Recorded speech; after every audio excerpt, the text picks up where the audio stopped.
Okay, so medyo komplikado yung pag-uusapan natin and I've prepared sa inyo a few videos that would connect the dots. And ang importante dito kasi sa ganitong mga research mga lods, kailangan nyo kasi ng number one is personal testimony na galing dapat dun sa tao yung balita. Pag yung balita is galing sa ibang source, that is hearsay, okay? Kailangan galing sa primary source, okay? Pangalawa, may documentary evidence ka. And number three is from, I believe, kung galing ito sa person of authority, literal na galing sa gobyerno yung information. So that is something that is para sa akin is something worth i-research. Now, ano po ba yung pag-uusapan natin for this video? Kasi meron, ang isa sa mga entry point ko kasi dito sa issue ni Manong Norman is yung mga naapektuhang OFW. I remember, eto yung paulit-ulit ako rito kung ano yung titindigan ko doon sa sinabi ni ni Attorney Kalinisan is yung angle sa OFW. Pakinggan muna natin ito para ma-recall natin. Yung lahat? Ito. O ba, gusto nyong kasuhan? Sa lahat ng OFW na niloko nito, ang dami, punong-puno na yung cellphone ko sa mensahe. O nandito na ako si Mangkusin. O kasuhan nyo na po. O meron siyang, di ko na kung masasabi ko, i-blip nyo na lang.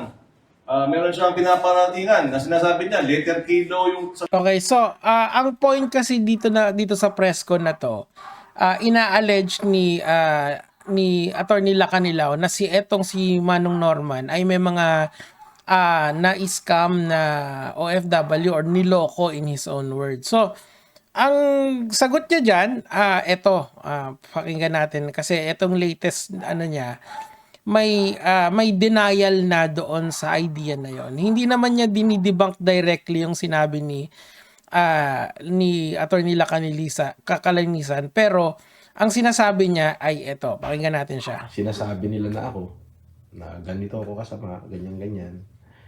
Katulad kahapon, may pinakita ako na in-interview ni Senator Rapi na OFW, nanalo ko nga nung Legay Insyong Wate. Okay. Ay marami daw sila. Yung isa tao ay milyon, yung isa ay... So, medyo isa-summarize ko na lang kasi itong mga ganitong klaseng format ng video, maiksi lang talaga dapat to.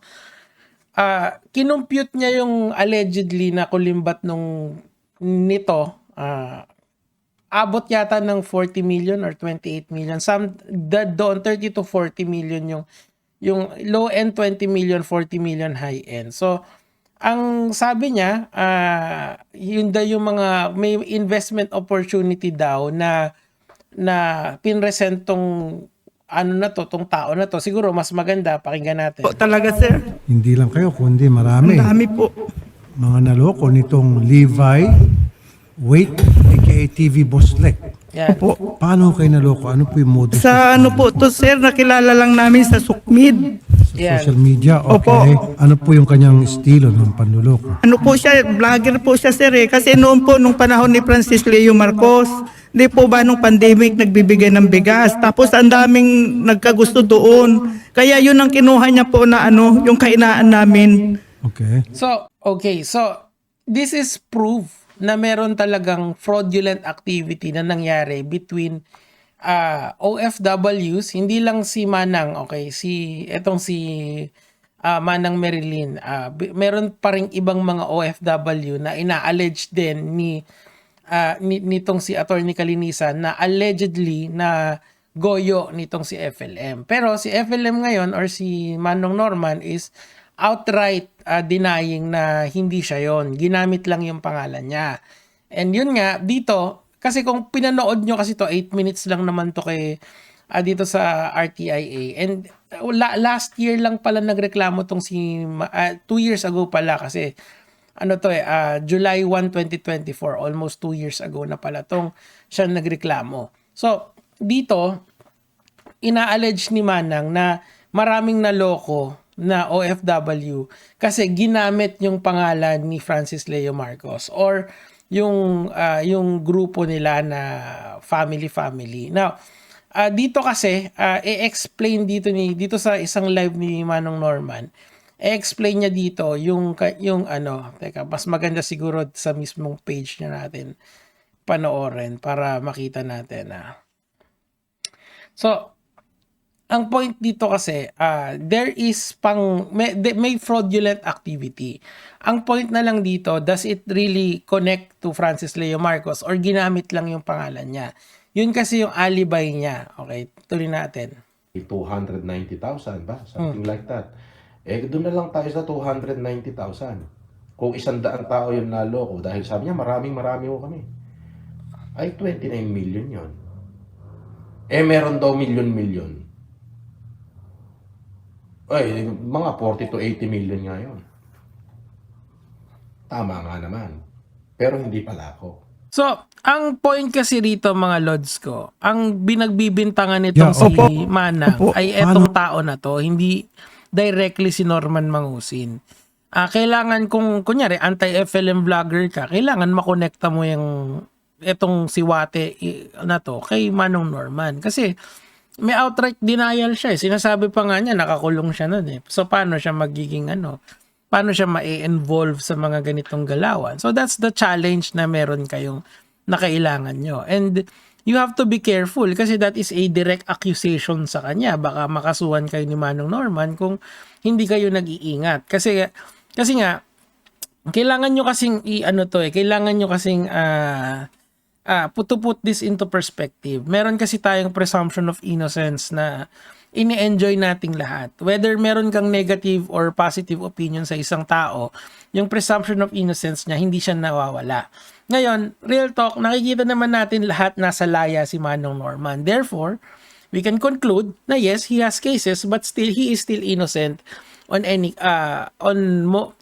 crime that we are alleging sa kanya or people have alleged sa kanya, di ba?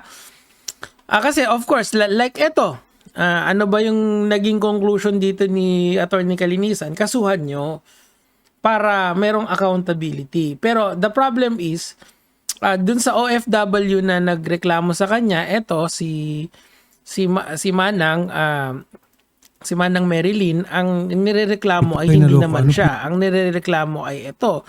Tapos, ang ina-allege niya ngayon, or ang alibi niya, is that wala akong kinalaman dyan. So, again, the only way we can make people accountable is through the courts, hindi dito sa social media. Kasi we can post everything we want, as much as we can. Pero, the thing is, there is always two sides of the story, na sa ayaw at sa gusto mo, nandyan yan eh. Kasi ang problema kasi sa most ng sumasali dito sa FLM content na to or sa anti-FLM, pro-FLM content is that nagiging hindi na sila objective. Okay, meron na silang foregone conclusion na pinipilit nila na ipahid sa magkabilang panig. Yung isa, ipapahid niya na hindi, masama yan. Yung isa naman, hindi, mabait yan. Hindi, nagamit yan. Kita niyo yung battle, nagiging narrative battle siya instead of being objective and invoking kung ano yung naisusulat sa batas at saka ano yung karapatan ng isang tao, nagiging hindi, sinabi ni Idol, eto ka eh. So, eto ka talaga. Hindi dapat ganun eh. You have to think objectively rito. Okay, may alibay si Manong Norman eh. Ang susunod na tanong dyan, how is he related dito sa tao na to? Kasi kung hindi, yari ka. Kasi pinagbintangan mo siya eh. Pero kung makukonect mo naman, di good. Accountability yon. So you really have to connect the dots properly. And you cannot just connect the dots here in social media. You have to prove that in court. Kasi madali lang naman mag-preach sa mga taong naniniwala na sa'yo eh, in the first place eh. Pero given the context of the courts that it is a court of evidence at hindi lang basta-basta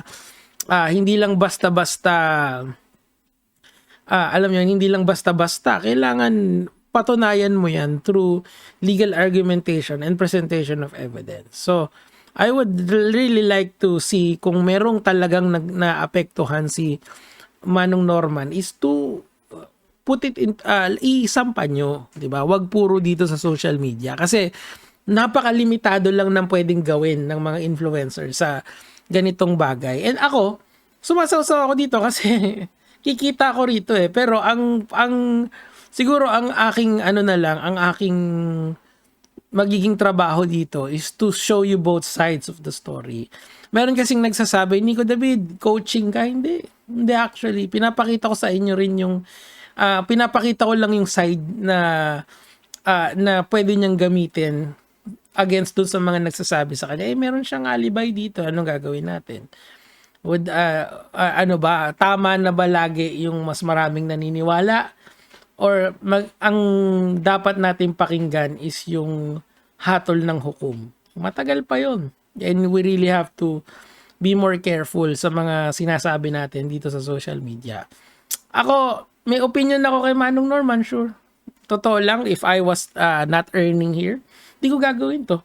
Hindi ko nga papanoorin to kung hindi ako kumikita. Kasi I believe na, sorry to say pero I've already made a conclusion sa kanya nung 2020. Pero naiintindihan ko, meron pa rin mga taong nag-i-enjoy sa content niya.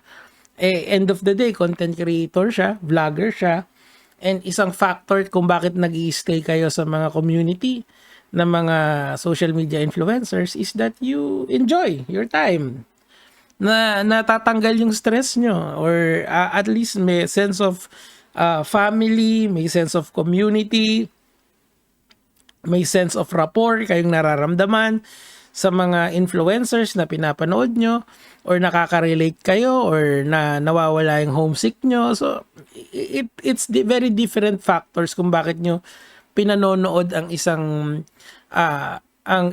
social media influencer. In psychology, meron kasi silang, or in internet psychology, meron silang tinatawag na parasocial relationship na tinatawag. Parang in layman's term, ang ibig sabihin nun is that you live vicariously to sorry kung na-botch ko yung pronunciation nun, but you live through your social media influencers na pinanonood nyo. Maybe yung iba ganun kay Francis Leo or dun sa mga kalaban niya, who knows, 'di ba? Kung ano yung kung ano yung reason nyo kung bakit nyo siya pinanonood. Kasi hindi naman nababawasan yung followers niya eh. Tinitignan ko eh. Nababawasan yung views, nagno-normalize siya, but may steady views pa rin siyang nakukuha eh. So meaning to say, marami pa rin nagpapalipad sa kanya. Hindi niya naman pinipilit na magpalipad yung mga tao sa kanya, di ba? Ibig sabihin, meron nag-i-enjoy sa content niya. Ganun lang yung conclusion na makakukuha ko dun. Kasi ang dami nang nangyari sa kanya in between eh. Ang dami nang lumabas na balita pero people still support him. Ano gagawin ko? Sabihin ko, wag niyong supportahan. Ano bang pakialam niyo sa opinion ko? Literally. Di ba? So what I'm trying to say, siguro yung moral nitong mga content ko na to is yung judiciousness na lang of the situation and yung fair reporting na tinatawag. You can hate all you want, you can hate me, you can hate Manong Norman, you can hate anyone na nagko-content dito, but end of the day, yung rights natin is always withstanding. Yun lang naman po yung sa akin for today. Gagay mga